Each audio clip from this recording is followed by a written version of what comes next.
Ubur-ubur ikan lele. Si Jamal PDKT hadir le. Ayo nonton si Jamal PDKT. Memang oke. Ayo do nonton cak.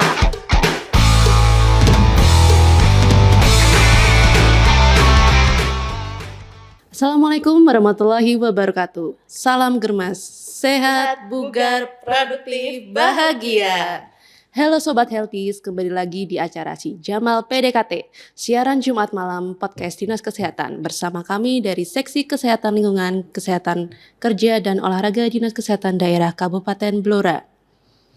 Perkenalkan, nama saya Rona, saya di sini sebagai host yang akan memandu Sobat Healthy semua. Hari ini membahas tentang sertifikat Like Hygiene dan Sanitasi atau yang biasa kita kenal dengan SLHS. Nah, tentunya di sini saya nggak sendiri nih. Di sini hadir bersama saya narasumber hebat kita pada hari ini yaitu Mbak Indriyanti. Iya. Halo Mbak Indri, apa Halo, kabar? Mbak Rona, baik. Baik, mungkin Mbak Indri bisa perkenalan singkat dulu supaya Sobat Healthies semua kenal nih narasumber kita pada hari ini. Monggo Mbak Indri. Oke. Ya, perkenalkan nama saya Indri. Saya adalah teman seperjuangannya Mbak Rona dari seksi KLK 2O bidang kesehatan masyarakat Dinas Kesehatan Daerah Kabupaten Blora. Iya, baik. Terima kasih Mbak Indri. Nah, Ya. sesuai tema kita hari ini Mbak Indri, kita akan membahas terkait sertifikat Like Hygiene Sanitasi atau yang biasa kita kenal SLHS. Nah, akhir-akhir ini nih SLHS ini pernah sempat viral ya Mbak Indri di berita-berita ya Mbak. Iya, kalau lihat di Iya. TikTok itu sering berseliweran banget. Terus juga banyak yang tanya ini tentang SLHS itu apa. Karena kebetulan ini SPPG atau dapur MBG ini ternyata diwajibkan untuk mengurus SLHS. Nah, sebenarnya apa sih itu SLHS Mbak Indri dan kenapa kok dapur MBG ini diwajibkan untuk mengurus SLHS? Ya, kita bahas dari MBG-nya terlebih dahulu ya semuanya. MBG itu adalah makan bergizi gratis, yaitu adalah program prioritas Bapak Presiden kita, Bapak Prabowo Subianto. Nah, dalam operasionalnya MBG ini itu tidak terlepas dari yang namanya SPPG, Satuan Pemenuhan Pelayanan Gizi atau yang biasa kita sebut sebagai dapur MBG. Per 28 September 2025 kemarin melalui konversi pers BGN itu disampaikan bahwa semua SPPG itu wajib memiliki SLHS. Barulah kita masuk ke SLHS. SLHS ini adalah sertifikat yang dikeluarkan oleh Dinas Kesehatan setempat sebagai bukti kalau tempat itu sudah memenuhi syarat dari hygiene sanitasi. Sertifikat ini bertujuan untuk menjamin keamanan pangan dan kesehatan masyarakat yang menjadi konsumen dari produk-produk dari para tempat pengolahan pangan ini gitu. Oh, berarti SLHS ini bisa dijadikan bukti ya kalau pengelola atau pelaku usaha ini berkomitmen untuk menerapkan hygiene sanitasi dalam mengolah makanan. Begitu ya Mbak Indri? Ya, betul sekali. Oke. Nah, untuk misalnya ini ya SLHS ini itu sebenarnya peruntukannya untuk siapa saja ya Mbak Indri? Apakah hanya SPPG atau ada yang lain? Nah, kalau sesuai Permenkes nomor 17 tahun 2024 terkait dengan perubahan kedua dari Permenkes nomor 4 tahun 2021 itu tempat pengolahan pangan, semua tempat pengolahan pangan yang terdiri dari restoran, jasa boga dan damiu itu wajib memiliki sertifikat Like Hygiene Sanitasi kayak gitu. Oh, berarti ada restoran, terus catering, depot air minum isi ulang itu juga harus mengurus SLHS ya Mbak? Beda kalau misal jadi di kesehatan lingkungan itu ada dua sertifikasi. Yang pertama ada sertifikat Like Hygiene Sanitasi, itu yang wajib itu yang punya restoran, jasa boga sama damiu. Lalu ada sertifikasi yang lebih di bawahnya SLHS yaitu ada stikerisasi atau labelisasi. Ini yang wajib itu warung makan, gerai makan, terus kantin, sentra pangan kayak food court gitu ya wajibnya stikerisasi atau labelisasi kayak gitu. Jadi ada dua tingkatan gitulah. Ada dua, berarti ada SLHS sama ada labelisasi. Betul. Oke. Nah, misal nih Mbak, saya itu punya damiu atau depot air minum isi ulang. Saya ingin membuat SLHS, mengurus SLHS gitu. Saya butuh mempersiapkan dokumen apa saja ya Mbak? Nah, untuk persyaratan SLHS ini ada 4. Yang pertama itu sertifikat penjamah makanan minimal 50% sepenjamah yang damiunya Mbak Rona punya. Lalu yang kedua ada uji lab sampel air, kalau istilahnya kalau di Damiu berarti air, kalau di tempat makan berarti makanannya. Lalu ada juga uji lab rectal swab. Lalu yang ketiga ada pelaksanaan IKL. Lalu yang keempat ada persyaratan administrasi yang lain, kayak gitu. Oke. Nah, tadi disebutkan terkait pelatihan penjamah pangan ya, Mbak. Nah, itu untuk pelatihannya itu seperti apa, Mbak Indri? Pelatihan penjamah makanan itu pelatihan yang dilaksanakan oleh lembaga pelatihan terakreditasi atau oleh dinas kesehatan terkait yang materinya sudah disesuaikan ya dengan aturan dari kementerian.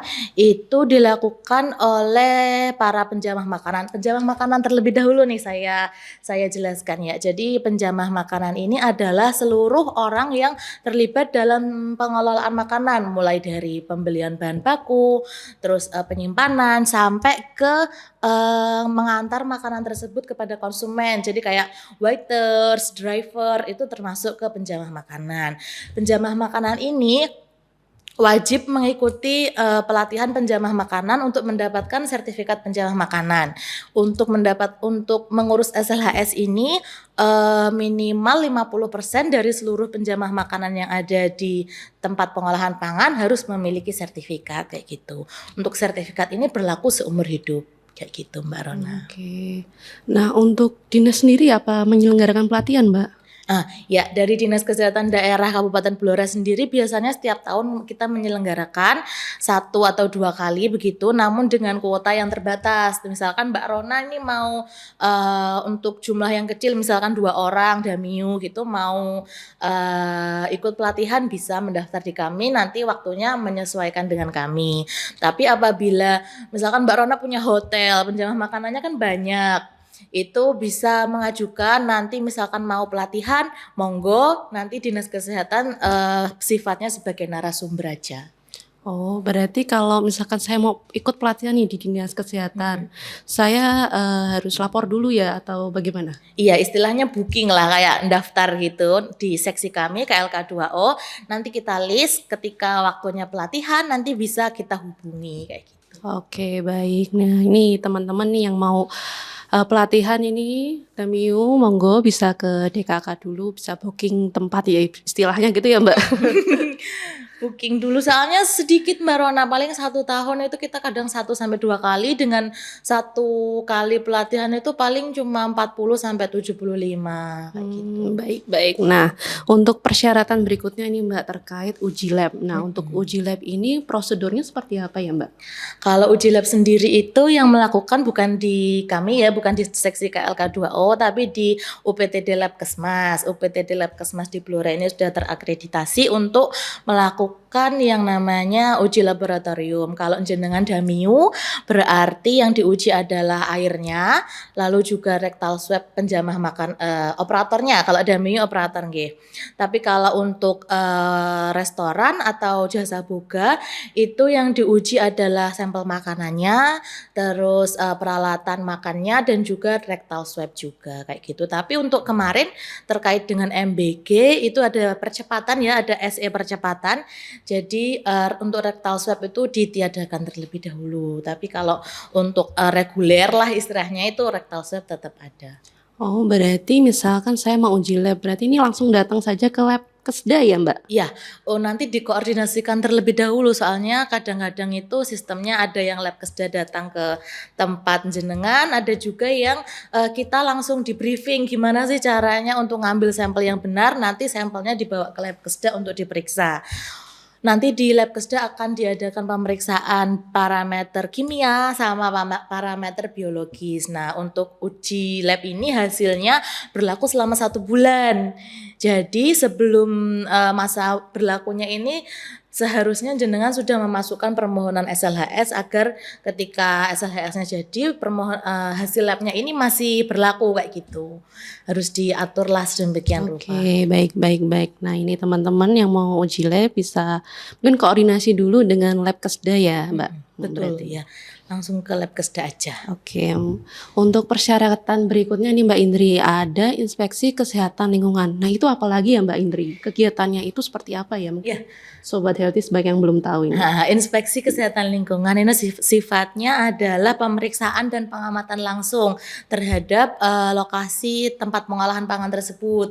Itu bisa dilakukan oleh Dinas Kesehatan atau dilakukan oleh Puskesmas wilayah setempat. Jadi di situ nanti dilihat ada aspek lingkungannya, lalu seperti bangunan, sanitasi, pengolahan limbah, juga ada memastikan kondisi di tempat pengolahan itu aman, ada juga personal hygiene dari penjamah makanannya, itu kita lihat semua kayak gitu.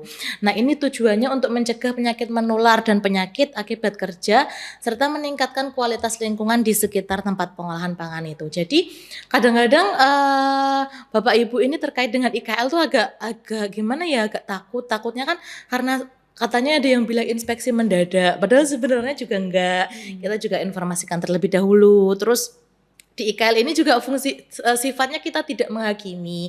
Kita lihat, nanti kita evaluasi. Kalau misalkan ada yang kurang memenuhi syarat gitu, kita akan lakukan evaluasi di IKL selanjutnya. Jadi IKL ini itu dilakukan minimal 2 kali dalam setahun untuk tempat pengolahan makanan atau DAMIU. Namun untuk SPPG, karena SPPG ini berbeda ya daripada tempat pengolahan yang lain, itu kita lakukan 1 kali sebulan sampai 6 bulan ke depan, lalu selanjutnya 2 bulan sekali. Gitu. Oke, baik, ini informasi terkait IKL ini cukup informatif ya Mbak Indri. Nah, misalkan nih DAMIU saya itu ternyata tidak memenuhi syarat Mbak Indri, itu apakah harus IKL ulang atau saya bisa mengurus SLHS? Kalau IKL-nya tidak memenuhi syarat, IKL itu minimal, jadi petugas IKL kami sudah dibekali dengan form yang sesuai dengan standarnya gitu ya. Nanti kita nilai, misalkan nilainya kurang dari 80, kita akan lakukan IKL ulang. Tentu saja setelah adanya perbaikan dari hal-hal yang kemarin tidak memenuhi syarat kayak gitu. Jadi jangan khawatir, jangan takut di IKL, karena nanti apabila ada kekurangan bisa diperbaiki, lalu di IKL ulang, lalu bisa dilanjutkan. Berarti kalau misalkan yang memenuhi syarat masih bisa mengurus SLHS ya Mbak? Kalau tidak memenuhi syarat ya kita IKL dulu, baru habis itu nanti kita ikuti syarat selanjutnya untuk SLHS. Oke, baik. Berarti saya perbaiki dulu baru saya lanjut ke tahap berikutnya gitu ya Mbak Indri. Baik. Nah, misal nih semua dokumen saya sudah lengkap, sudah punya sertifikat, sudah ada uji lab, sudah ada hasil IKL, terus prosedur berikutnya itu saya harus bagaimana Mbak Indri? Ya, itu kita bisa, sebenarnya kita sebagai pelaku usaha sendiri itu bisa langsung akses di www.oss.go.id. Di sini itu kita bisa mengupload sendiri berkas-berkas yang sudah kita siapkan, yang sudah sesuai dengan persyaratan, kita upload di www.oss.go.id. Login menggunakan NIB yang sudah Bapak Ibu punya. Kalau Bapak Ibu adalah pengusaha pasti sudah punya NIB. Lalu nanti bisa langsung diupload di tabnya masing-masing gitu untuk persyaratannya. Lalu bisa menunggu proses sampai sekitar 17 hari. Tapi kalau SPPG kemarin karena percepatan itu prosesnya sekitar 11 hari aja. Itu karena dari ada SE untuk percepatan, itu kita otoritasnya terkait dengan SLHS ini diserahkan kepada Dinkesda kayak gitu. Jadi tidak melalui OSS. Berarti semua sudah online ya Mbak Indri? Berarti bisa saya kerjakan dari rumah gitu apa? Bagaimana? Ya betul, bisa dikerjakan sendiri dari rumah. Nanti apabila sudah selesai akan ada pemberitahuan, lalu bisa diambil SLHS-nya, di-download lah gitu istilahnya. Oke, baik. Terus kalau misalkan saya menemukan kesulitan dalam penguploadan dokumen atau bingung nih, ini harus diupload di mana? Itu saya harus kemana? Apakah harus saya ke dinas atau bagaimana? Apabila ada kesulitan dalam penguploadan dokumen atau ada yang ingin ditanyakan terkait dengan kelengkapan dokumen, itu bisa mengunjungi Mall Pelayanan Publik yang ada di Jalan Cepu Blora sebelah Polres yang dulunya Gedung Tani. Oh iya, Nah, itu adalah Mall Pelayanan Publik Kabupaten Blora. Bisa jenengan datang ke sana lalu tanya, Mbak saya mau mengurus SLHS, saya sudah melakukan ini dan ini, dokumennya sudah ada. saya kesulitan di bagian ini, apakah bisa dibantu kayak gitu. Insya Allah nanti bisa dibantu di sana. Oke, ternyata Sobat Healthies yang kebingungan ini terkait penguploadan dokumen bisa langsung datang ke MPP ya Mbak Indri. Ya, betul sekali. Baik.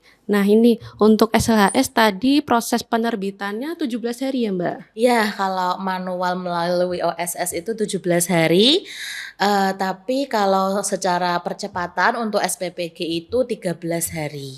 Oke, nah untuk masa berlaku nih SLHS ini apakah seumur hidup atau ada jangka waktu tertentu? Ya, beda kalau penjamah makanan, sertifikat penjamah makanan tadi kan memang berlaku seumur hidup. Tapi kalau SLHS ini hanya berlaku selama 3 tahun. Apabila 3 tahun sudah selesai, wajib diajukan perpanjangan dengan syarat-syarat yang sama kayak yang tadi.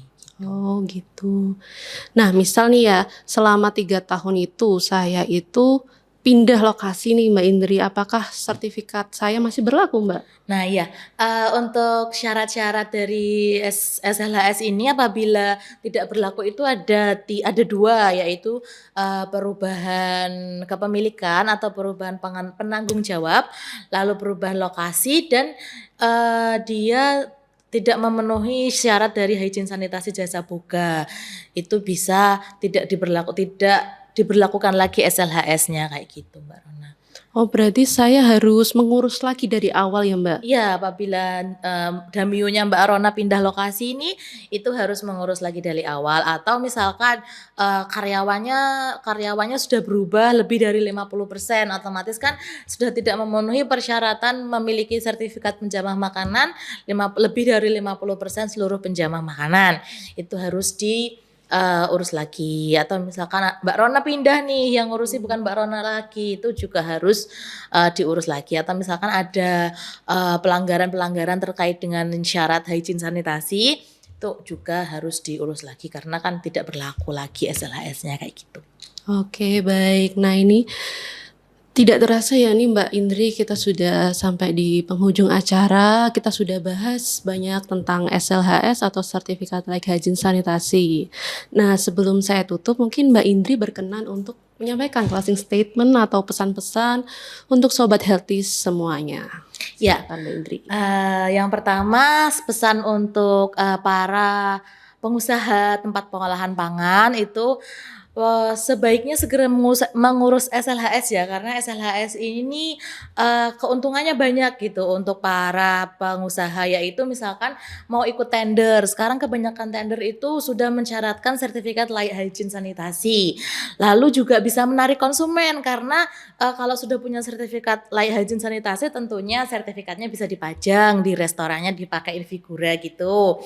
Terus juga harus dicantumkan di kotak box. Jadi misalkan ada restoran atau jasa boga yang sudah punya SLHS itu di boxnya itu pasti dicantumkan terkait dengan simbol dan juga nomor SLHS-nya. Kalau di restoran juga sudah ada di buku menunya, jadi di buku menu ada simbol SLHS-nya. Tentu itu akan menarik konsumen, terutama konsumen sekarang kan lebih kritis ya terkait dengan pemilihan makanan-makanan kayak gitu. Lalu pesan yang kedua untuk konsumen, lebih selektif lah, lebih selektif dalam memilih tempat makan. Pilihlah yang bersih, pilihlah yang higienis, jadi selalu pilih yang ada SLHS-nya kayak gitu. Oh ternyata banyak juga ya keuntungan memiliki SLHS ini ya Mbak Indri. Jadi Mbak Rona harus bikin SLHS kalau punya Damio. Oke siap nih Sobat Healthies yang punya usaha restoran, catering atau depot air minum isi ulang bisa nih segera mengurus SLHS-nya ya. Nah baik, terima kasih Mbak Indri atas ilmunya hari ini, sudah berbagi dengan teman-teman Sobat Healthies semuanya. Semoga informasi dari Mbak Indri bermanfaat bagi Sobat Healthies. Nah sekian dari kami, sampai berjumpa di episode Si Jamal PDKT berikutnya. Wassalamualaikum warahmatullahi wabarakatuh.